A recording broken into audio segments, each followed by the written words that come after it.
Hi guys, and welcome to a brand new episode of Last Week on the Internet, a segment on my YouTube channel where we talk and give social commentary on any and everything that caught our attention on the internet. Let's get into it. A culture that is upheld and celebrated through a festival that leads to the exploitation, assault, and oppression of a group of people or even an individual is not a culture that was created for community growth. It is one that was created to exert power, to exert oppression, to be the oppressor.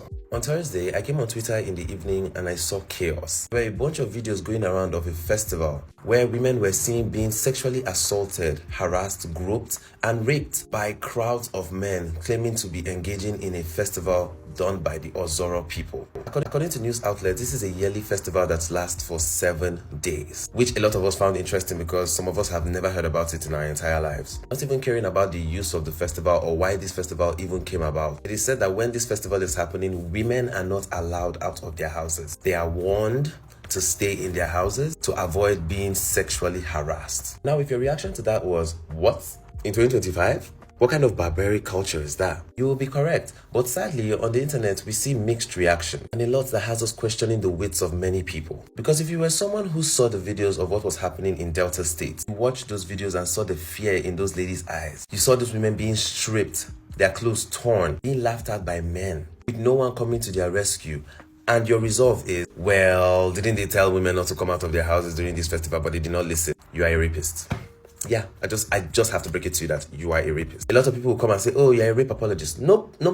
You are a rapist. And I say this especially as somebody from Delta State. I don't care what the festival is, what it's supposed to represent, where it is happening, in what part of the country. If it leads to sexual harassment and assault, everybody that engages in it should be burnt. Everybody that engages in it should be charged and thrown under the jail. Even engaging in conversations about it and why it should continue should get you ostracized. For instance, what we have are tweets and videos of men defending this act, asking for location, saying that this is what indiscipline leads to, trying to justify such animalistic behaviors. And mind you, very soon a popular influencer in this country will go there and try to debunk all these stories. Tell us that, none of this happened, it was all just AI, or they were lying. Because if you go to his comment section and you see the video that he posted about this festival, and you look at the comments, if you are not genuinely scared, then you are one of them.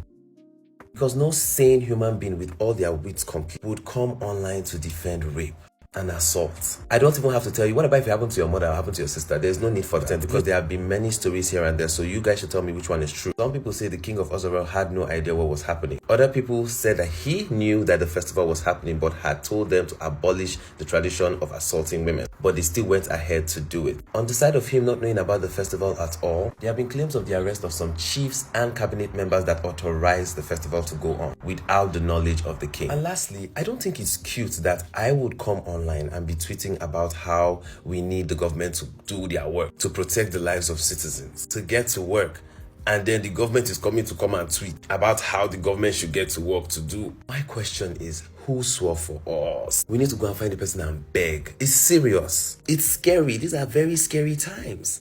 Because, mind you, a lot of the people that were assaulted were students. We live in an impoverished country that cannot protect students, children, women, men. A country with cultures that are actively oppressing people. We have misogyny ingrained in so much of what it is that we are brought up with that people are actively scared of men in groups. Even men are scared of other men in groups. This is not normal. The way the world perceives men right now is not normal. And yes, we can blame patriarchy because patriarchy promotes oppression. Patriarchy says that the one with more power should lead, especially physical power, physical advantage. And you think living in a system like that does not lead to the oppression of the minorities, of the vulnerable? There is so much that we have to do to sit down and reevaluate what we are as a people, especially Africans and Nigerians specifically. Something is fundamentally wrong somewhere, and we need to do a lot of introspection individually and collectively. Otherwise, it will be from one rape case to one assault case to another thing. It will always be something. And it is always going to still be scary, and it will get scarier. And in accordance with my beliefs that this country is a simulation, you are telling me that you brought a man who dresses up as a woman for content, funny comedic content online, to speak at a woman's conference where women's issues are being discussed. We see how mothers leave themselves behind to fix every other person, and that is where they find worthiness. What do you have to say about that? And how has that shaped how women are valued and how women even see their value? So, coming from Mama Diola, so permit me now for like the first 20 seconds so that we can set it. So now everything I'm saying here, I'm saying it from Mama Diola's point of view. I watched that entire video and there was nothing that he said that a woman could not have come and said. There was nothing that he said that women have not been saying for years. I went to find the content. I went to look for the content that he claims is being inspired by his mother's pain and his mother's struggles and women's issues in society. And there are 1,000 women that make content that they could have brought on that panel. If what they wanted was a content creator that talks about women's issues from a funny light, there are several women that could have been brought on that panel.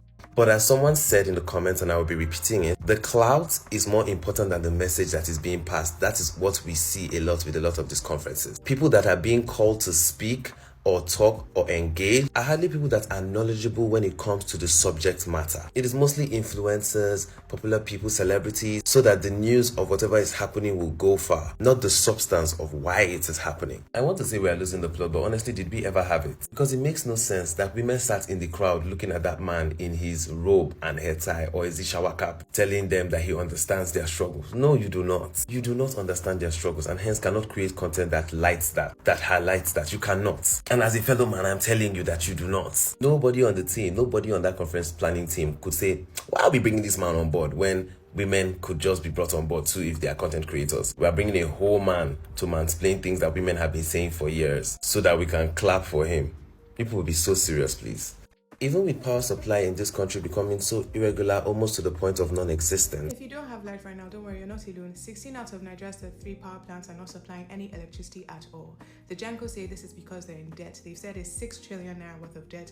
Presently, audited it says around 2 trillion. However, they're in debt, so they're not paying their gas suppliers, so therefore they're not generating electricity. The federal government has approved electric buses to aid workers and promote the local auto industry. And I find that so interesting because, again, with which lights? Whenever people talk about electric power this, electric power that in this country and how it will improve things, I talk about how you first need to improve the supply of electricity. Energy is such an important part of a working economy, of a working society. People can hardly get things done if there's no energy. They need water supply, they need raw materials, they need electricity. Sadly, access to all these things is almost non-existent, and we are trying to claim that the government is trying to push us forward by bringing in electric buses to aid and grow us quickly. 1 + 1.